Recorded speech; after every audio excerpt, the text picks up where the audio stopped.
Ici, nous sommes au cœur du restaurant Le Doyen. Le Doyen, c'est une maison fondée en 1792. Et ici, c'est vraiment le cœur névralgique de toute la destinée culinaire. Et aussi, évidemment, le fameux restaurant L'Abysse.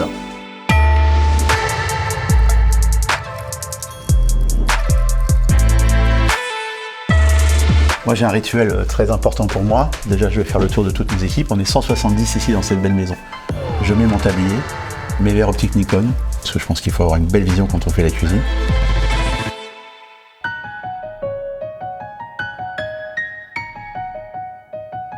Je suis tombé amoureux de la cuisine japonaise en 1988. Je suis parti à Sapporo pour 3 semaines.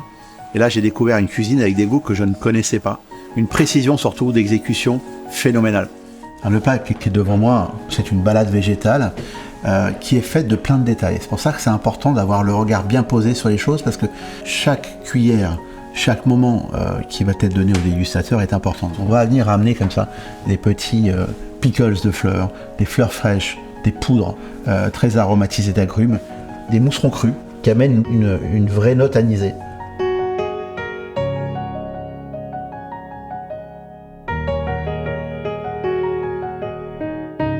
Voilà, quelques feuilles qu'on vient délicatement poser comme ça.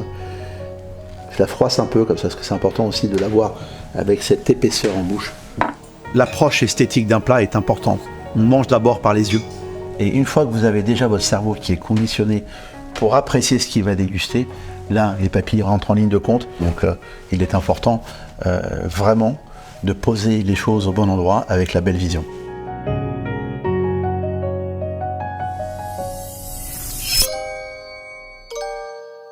Le riz a une importance phénoménale dans la réalisation de la sushi, parce que tous les poissons ne sont pas de la même texture. Si un poisson est plus tendre, il va compresser le riz un peu plus, l'aérer un peu moins, pour lui conférer toujours le même équilibre de texture. Ensuite, la cuisson du riz, je ne vais pas vous donner notre secret, parce que c'est un peu l'essence de l'Abysse. Ce que je peux vous dire, c'est qu'on va polir le riz avant la veille de la cuisson, et donc on va aérer comme ça le riz pour qu'il soit servi à la température du corps. Ça, c'est très important.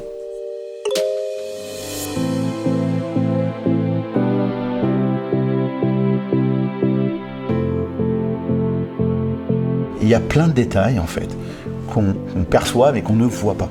Et c'est ce qui fait la différence aussi d'un grand plat. C'est-à-dire qu'on va aller chercher comme ça des détails que le client va percevoir et finalement on décuple le plaisir avec une belle vision.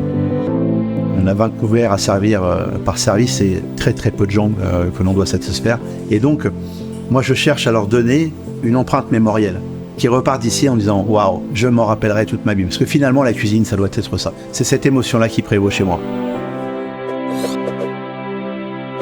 Ceci est un dispositif médical.